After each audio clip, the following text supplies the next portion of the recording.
आज हम लोग 11th का पहला chapter some basic concepts of chemistry करने जा रहे हैं। ठीक है, आज हम लोग इसका मैटर का पूरा पार्ट देखेंगे, उसके बाद नेक्स्ट पार्ट्स में हम अपना बाकी चैप्टर कंप्लीट करेंगे। ठीक है, कि मैटर क्या होता है, उसकी प्रॉपर्टीज़ क्या होती हैं, कितने पार्ट्स में डिवाइड होता है। चलो स्टार्ट करते हैं। You are watching ultra classes here Vinay Sharma.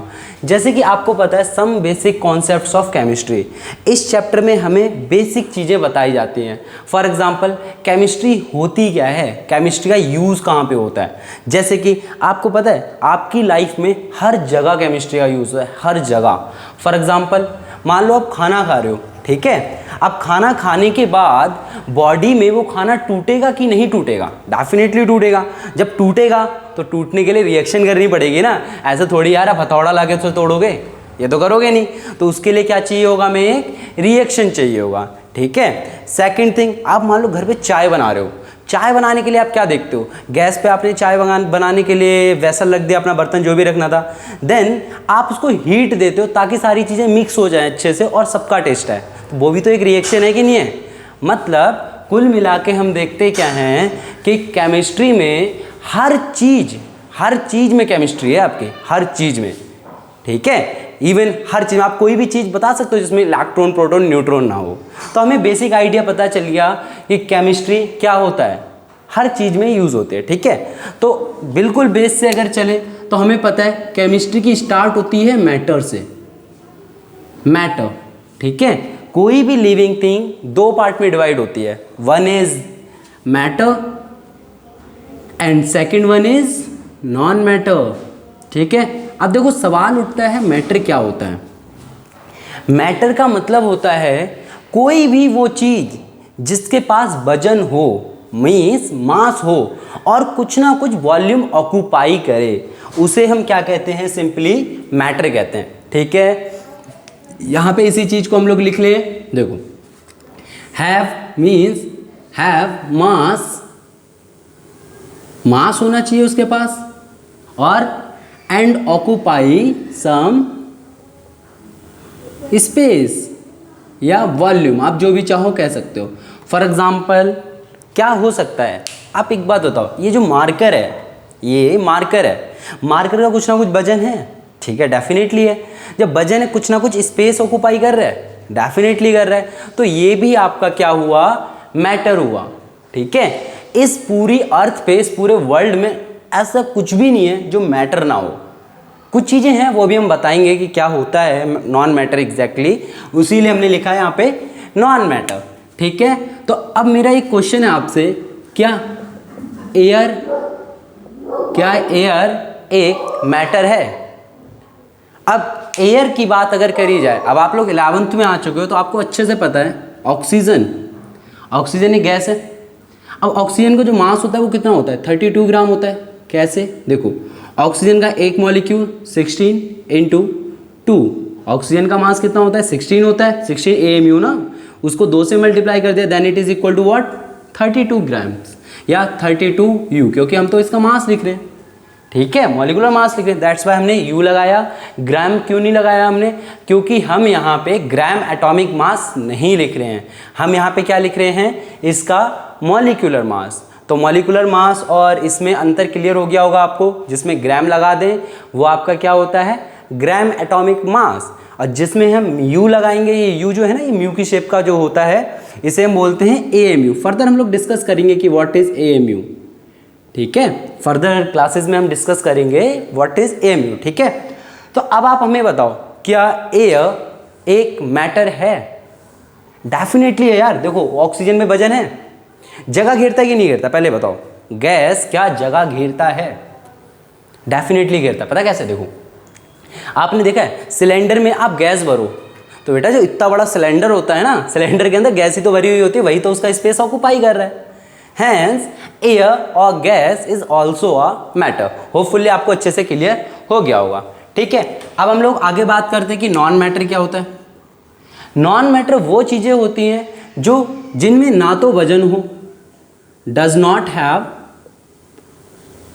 Mass and does not occupy space, और कुछ भी स्पेस भी ऑक्यूपाई ना करे, उसे हम कहते हैं नॉन मैटर।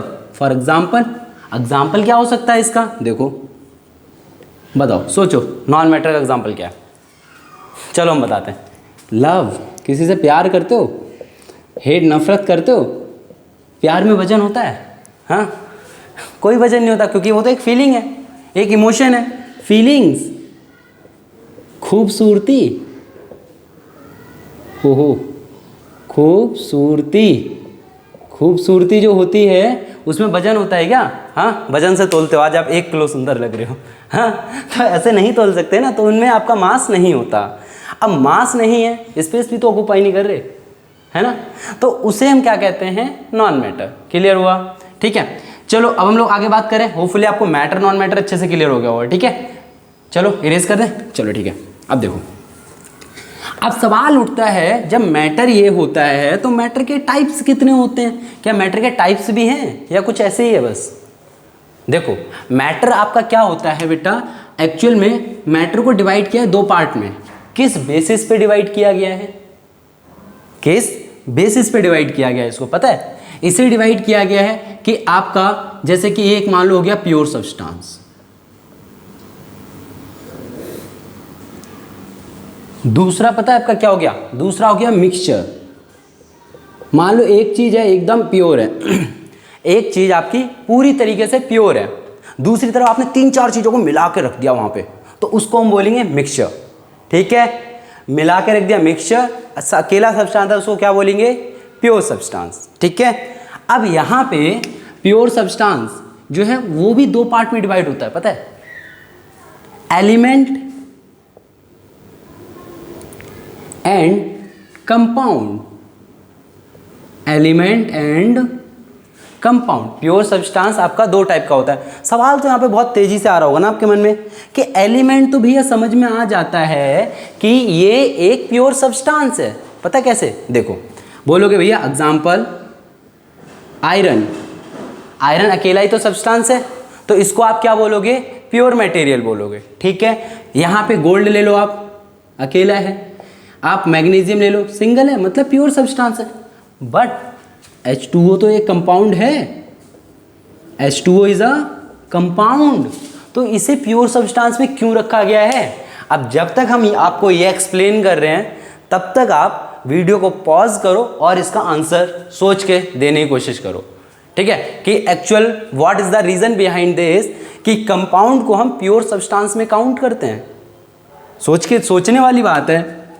हाइड्रोजन अलग है, ऑक्सीजन अलग है, अगर आप दोनों को जब मिक्स करोगे तो जो कंपाउंड बना ये तो इम्प्योर हो गया ना यार। जैसे ये दूध है, ये पानी है, तो जो दूध में पानी मिलाते हो ये एक इम्प्योर सब्सटेंस हुआ ना, तो उसको प्योर के अंदर क्यों रखा गया है?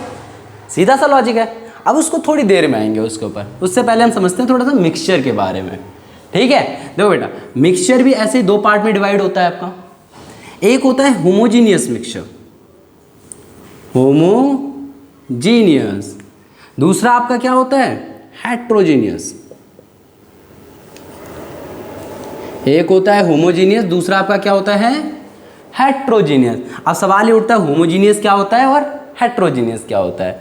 देखो, आपको पता है ऐसा सॉल्यूशन जिसमें ओनली सिंगल फेज हो उसे हम कहते हैं होमोजीनियस फेज, मतलब homogeneous mixture, only single phase. अब सवाल ये उठता है ये फेज क्या होता है? सोचने वाली बात है कि इसमें ये फेज क्या होता है। अब देखो, जैसे कि आपने, और इसमें क्या होता है? More than 1 phase. ठीक है, अब देखो फेज का मतलब क्या होता है। जैसे कि फॉर एग्जांपल ये रहा आपका बीकर, हाँ, टेक्निकल भाषा यूज नहीं करेंगे, बीकर छोड़ो, भगोना ले लो, घर का कोई भी वैसा ले लो, बर्तन ले लो, क्या ही जाता है। अब इसमें क्या अगर आपने यहाँ पे पानी भर दिया सिंपली पानी, ठीक है, बढ़िया बात है। अब इसी में आपने भर दिया क्या? तेल।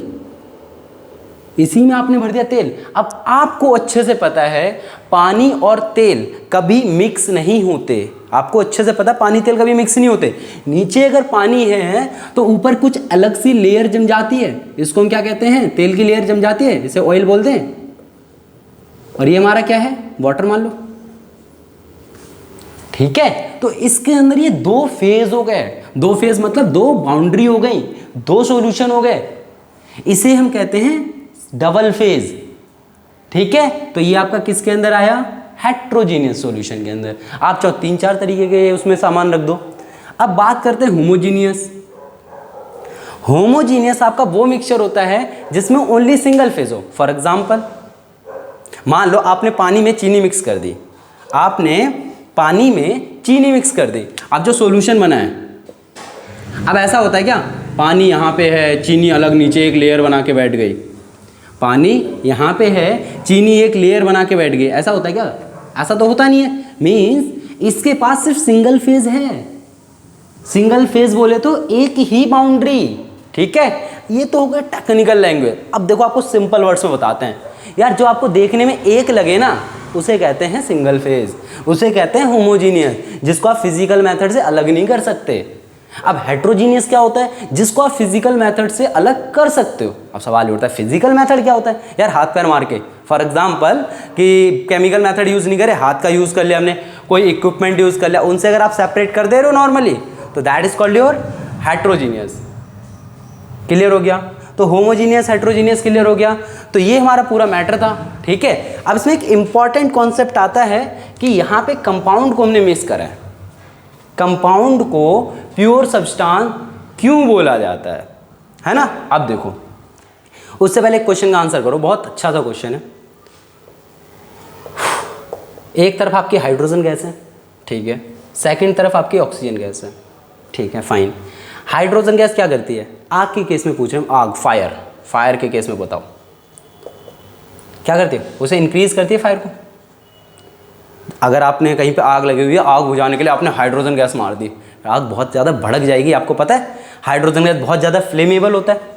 अगर ऑक्सीजन ना दिया जाए तो आग जल रही है, बचपन से आप एक्सपेरिमेंट पढ़ते आ रहे हो, जहाँ पे ऑक्सीजन ना हो वहाँ पे आग लगती है कभी, कभी नहीं लगती। इसी वजह से ऑक्सीजन की भी जरूरत होती है आग बढ़ाने के लिए। लेकिन हाइड्रोजन और ऑक्सीजन को अगर मिला दिया जाए देन व्हाट, तो बनता है बेटा H2O।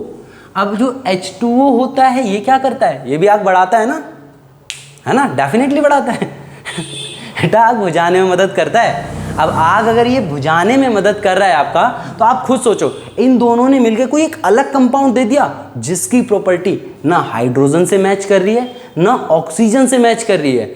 मींस ये इंपॉर्टेंट बात है जो बोले, ध्यान से सुनना, अगर दो एलिमेंट को मिलाया जाए तो जो कंपाउंड बनता है वो अपने एलिमेंट से बिल्कुल अलग होता है, एक अलग ही प्रॉपर्टी शो करता है। उसका ना हाइड्रोजन से लेना देना है ना ऑक्सीजन से लेना देना है। इसकी वजह से हम उसे प्योर सब्सटेंस में काउंट करते हैं, क्योंकि उसकी एक अलग अनोखी ही प्रॉपर्टी आती है। जैसे ये तो आग वाला हो गया, एक और ले लो यार, हाइड्रोजन गैस होती है, ऑक्सीजन भी गैस होती है, बट H2O आपका लिक्विड होता है, अलग ही प्रॉपर्टी आ गई, ठीक है। अब यहाँ पे एक कॉन्सेप्ट और करेंगे आज की क्लास में, बेसिक कॉन्सेप्ट है इसलिए, ठीक है। उसके बाद हम लोग इसमें नेक्स्ट क्लासेस में देखेंगे कि लॉज ऑफ केमिकल कॉम्बिनेशंस वगैरह क्या होते हैं। शैल वी स्टार्ट, चलो स्टार्ट करते हैं। देखो हमारा एक बहुत बढ़िया सा क्वेश्चन है, छोटा सा, एटम, एलिमेंट, कंपाउंड